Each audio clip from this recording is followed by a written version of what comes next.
নিয়ে এরকম এত তোলপাড়, অথচ মানে কত শিশু এভাবে করে বিনা কারণে মারা যায়, সেগুলো নিয়ে কিন্তু কোনো তোলপাড় হয় না। জাতিসংঘের সাধারণ অধিবেশন সামনে, ঠিক সেই সময়টাতে আপনার কাছে জানতে চাচ্ছি, এটি কি কোনো আতঙ্ক তৈরি করবে কিংবা নিরাপত্তার জন্য যারা আসছেন তাদের মনে কোনো ভীতি তৈরি করবে কিনা? এই যে প্রোটেস্ট গুলো, এগুলোকেও যেভাবে দমন করা হচ্ছে, সেখানেও মানে যে ধরনের ভায়োলেন্স ব্যবহার করা হচ্ছে রাষ্ট্র থেকে, সেটাও কিন্তু আপনার অনেকটা নজিরবিহীন। কারণ আমরা যেগুলোকে ওয়েস্টার্ন স্টেট বলে জানি, যেখানে সবসময় আমরা মত প্রকাশের স্বাধীনতা, সেটা তো একটা অনেক বড় ভ্যালু। প্রফেসর ডক্টর মেহনাজ মোমেন, আপনার কাছে শুরুতে যে বিষয়টি জানতে চাই, 22 তারিখ থেকে সাধারণ অধিবেশন জাতিসংঘের, সেখানে বিশ্ব নেতারা প্রায় 150 বেশি দেশের রাষ্ট্রনেতারা আসছেন। অনেকে আসছেন না, অনেকে আসতে পারবেন না। যারা আসছেন তাদের নিরাপত্তার বিষয়টি সবচেয়ে বেশি গুরুত্ব দেওয়া হয় এবং আমরা জানি সিক্রেট সার্ভিস, এনওয়াইপিডি এবং এফবিআই থেকে শুরু করে যারা আছেন তারা সর্বোচ্চ গুরুত্ব দিয়ে এই বিশ্বের এই আসরটিকে নিরাপত্তার বলয়ে ঢেকে রাখেন। 80তম অধিবেশন, এর আগে খুব একটা এই অধিবেশন কেন্দ্র করে নিরাপত্তার হুমকি তৈরি হয়নি, কিন্তু এবার পরপর দুটি ঘটনা, চার্লি কার্ক এবং পেনসিলভেনিয়ায় গুলি করে 3 জন পুলিশকে মেরে ফেলা, এই বিষয়টি বিশ্ব নেতাদের মনে আতঙ্ক তৈরি করবে কিনা, কিংবা দেশের সামগ্রিক আইন শৃঙ্খলা পরিস্থিতির যে বৈশ্বিক ইমেজ সেটি কিছুটা ক্ষতিগ্রস্ত হচ্ছে কিনা?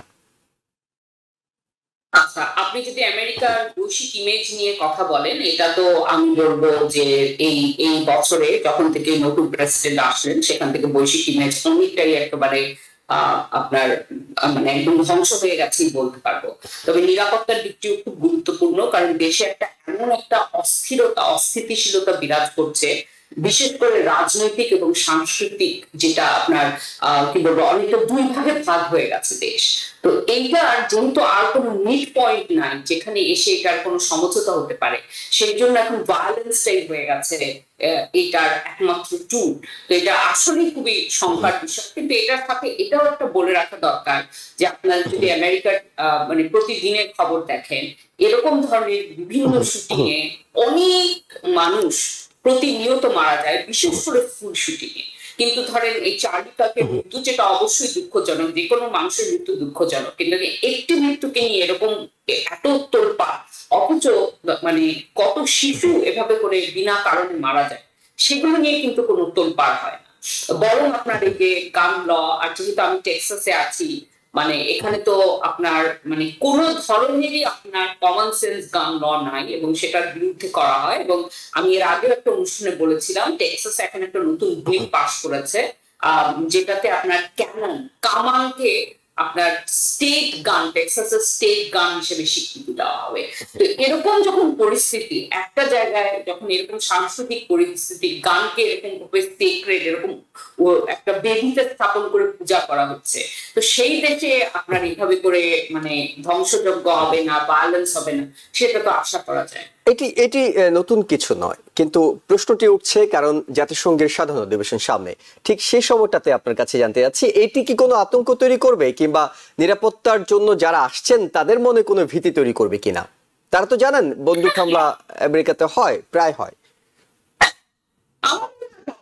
এটার জন্য এবং এখানে এখন তো অনেক আপনার রাজনৈতিক যে ব্যাপারগুলো আছে, বিশেষ করে ধরেন যদি কোনো প্রোটেস্ট হয়, তখন ওই প্রোটেস্টটাকে কিভাবে করে দমন করা হবে, কতটা পুলিশ শক্তি ব্যবহার করা হবে, এগুলো সব তো এটার মধ্যে আছে। তবে আমি শিওর যে নিরাপত্তা নিয়ে আপনার অন্যান্য বিশ্ব নেতারাও অনেক আপনার উদ্বিগ্ন। তাছাড়া শুধু আমেরিকাতে ভায়োলেন্স হচ্ছে তা না, আমরা তো বিশ্বের নানা জায়গায় নানা ধরনের জিনিস দেখছি। এমনকি এই যে প্রোটেস্ট গুলো, এগুলোকেও যেভাবে দমন করা হচ্ছে, সেখানেও মানে যে ধরনের ভায়োলেন্স ব্যবহার করা হচ্ছে রাষ্ট্র থেকে, সেটাও কিন্তু আপনার অনেকটা নজিরবিহীন। কারণ আমরা যেগুলোকে ওয়েস্টার্ন স্টেট বলে জানি, যেখানে সবসময় আমরা মত প্রকাশের স্বাধীনতা, সেটা তো একটা অনেক বড় ভ্যালু, কিন্তু সেখানে আপনি দেখবেন এই যে লন্ডনে আমরা দেখছি ট্রাম্পের বিরুদ্ধে প্রোটেস্ট হচ্ছে, কয়েকদিন আগে প্যালেস্টাইনের প্রোটেস্টে, তখন কিন্তু পুলিশ অনেক আপনার ভীষণভাবে দমন করেছে প্রোটেস্টারদের।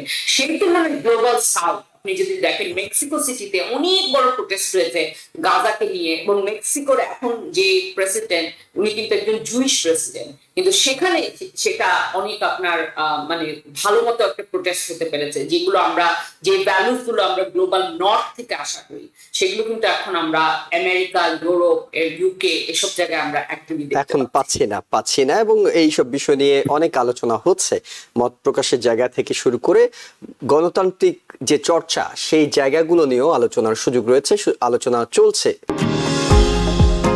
নিউ ইয়র্ক থেকে সম্প্রচারিত TVN 24 টেলিভিশন বিশ্বজুড়ে বাঙালির কণ্ঠস্বর।